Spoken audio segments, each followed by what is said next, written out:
Hey YouTube, this is Ben Gessel. So, I thought I should mention this little thing, this little video, perhaps. Yeah, have been making a few videos recently. Sometimes I, sometimes I make a few more often, some less often. So, the very platform that I've been on for making all these videos, and doing all this stuff, YouTube,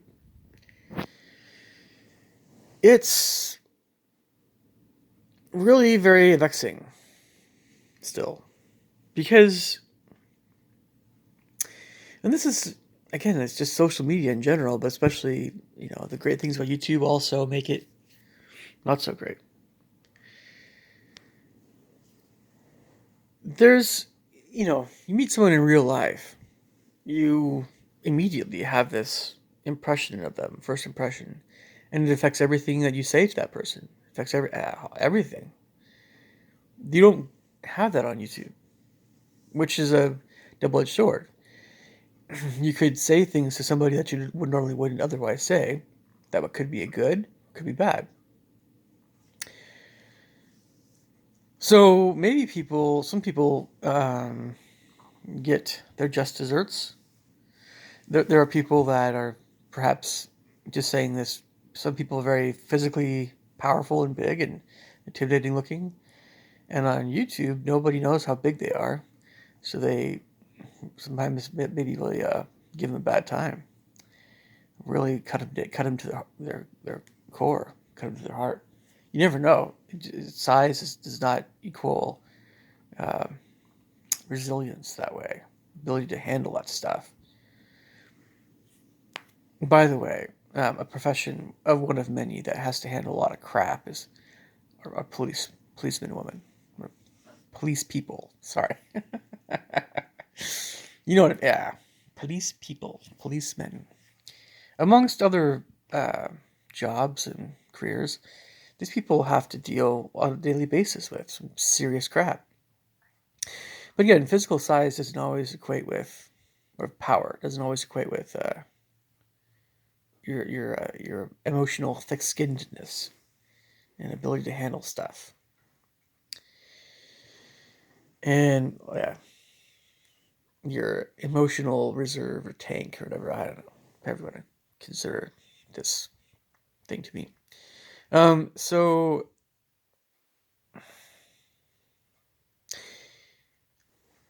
and so some people maybe hear things that they normally wouldn't hear in real life. Maybe that could be a good thing.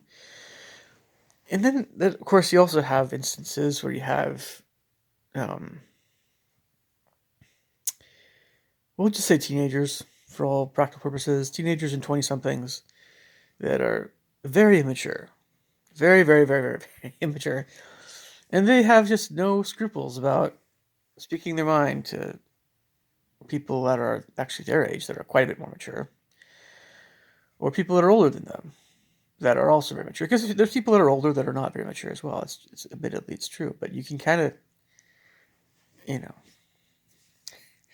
if anybody were to watch this video and just hear my mannerisms and inflections and depth, how deep I'm going, even with little trifling sorts of subjects, they'd probably say, "Oh, this person is probably not 18 years old." And they'd be right. I'm not 18 years old.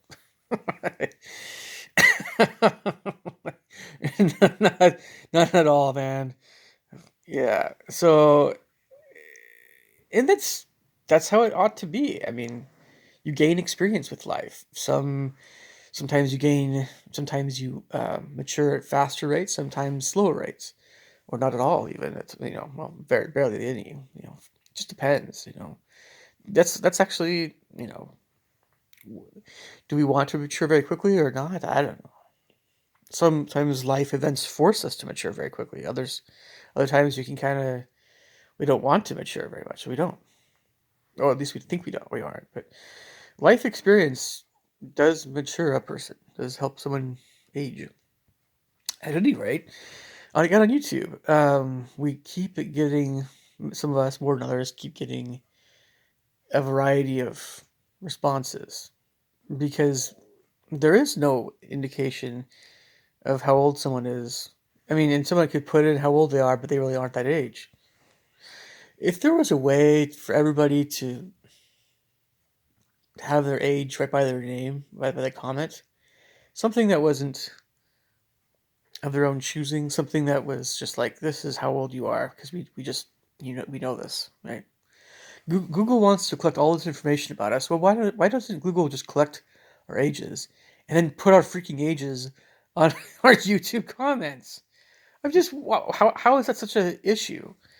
Because then if you're scrolling through comments and you're like, oh, that's like what an idiot, or oh, good comment. It's like if you see a person's age and you say for sure that they're not just making it up, then you'll actually want to be like, oh, the 16-year-old, whatever. They have more growing up to do. Not worth it. This 50-year-old, on the other hand, maybe, hmm, you know, like I'm just saying, like, but then there are people that are older that, um, um, well, you still do have Down syndrome, folks, but you can usually tell what's going on with them.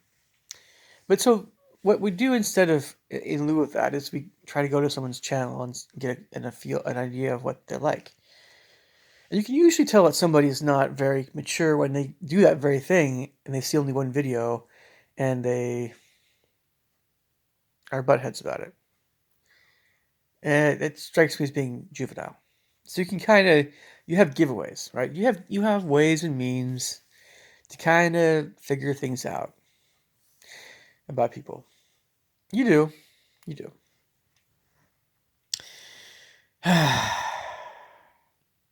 But I just wish the whole process was easier.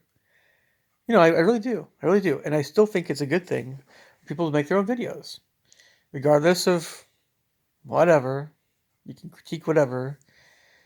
I can have anybody in the world critique my videos. And this is what's wrong with this video. Like, it doesn't really matter. I don't make videos.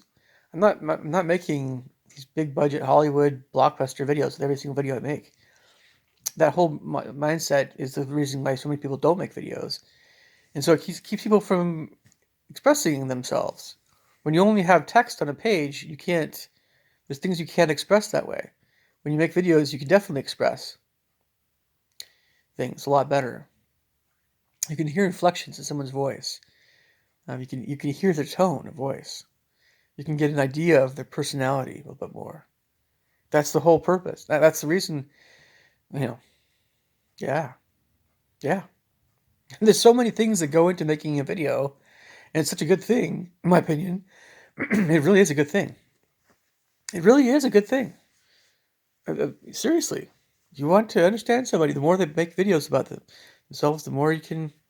Okay, but some people, a lot of big channels, they don't do that, and you just never get an idea of what they're really like. Or you can, but you have to be you can kind of, just like with actors and actresses in movies, you read between the lines, right? You kind of, over time, like, oh, okay, you see glimmers and things about someone's real personality, if it's just an act, or if they're just playing a role, or if it's just being it's a funny channel, whatever it is. Like, for instance, with Jim Carrey, a good example. He did all those funny movies, and so we thought, oh, he's a funny guy. He is a funny guy. Did we also know that Jim was so, um, I want to say, Jim would, um, has a lot of sensitivity about him, or he has a lot of tumultuous thoughts. Maybe, I wouldn't say necessarily moody, but just, you know, he has very high energy about him, but also, like, he probably has thought very deeply about a lot of things. He's very, very intelligent. You know, that's Jim. Do we see that in his earlier movies? No. But, if you have someone who's a really good actor and they're like, you know, and Jerry Lewis was the same way. You can have some very funny people who are very, very deep folks that think about things at a very deep level. And we don't see that oftentimes when we're younger. At least when it's the older we get, the more we can kind of read between the lines about people. It's true. You can see things quicker, and that's again how it ought to be. Um, but it's also that way on YouTube. If somebody just makes entertaining videos, they never really talk about. They never really show their real selves as much. Yeah, who's gonna buy it? Who's gonna think this is what someone's really like? Well, it's gonna be right kids and teenagers, right? And then just folks that just aren't as insightful regarding. Everybody's different, right? It's no big deal. Anyway, regardless of anything, all that stuff, wouldn't it be nice if we just could cut through the crap and just be like, okay, in order to expend any considerable amount of time on this stuff, I just want to talk to people who are my peers, just people that have grown up a little bit, or if they're younger, people that are very mature for their age. That's it. I don't want to spend any time with riffraff and just riffraff. Also just, what's the point of arguing with a 15-year-old? What's the point? It's like, must be, I don't know, really wanting to argue with somebody. But once you know somebody's a 15-year-old for sure, because a lot of channels don't have any content, have none. You can't. There's no way of knowing, other than the intelligence that you perceive behind each comment. If you can tell that there's a great deal of intelligence and forethought and all this stuff, oh, okay. Who knows how old they are? They're probably, but this is somebody who at least I can talk to on a fairly high level, I suppose. We're not talking about their knowledge of subject matter. We're just talking about, okay, this is somebody who, at least they know how to behave themselves. Or I don't know. Anyway, you guys leave your thoughts and comments below. Hopefully YouTube becomes a bit better place for all of us one of these days. Talk to you later. Peace. Bye.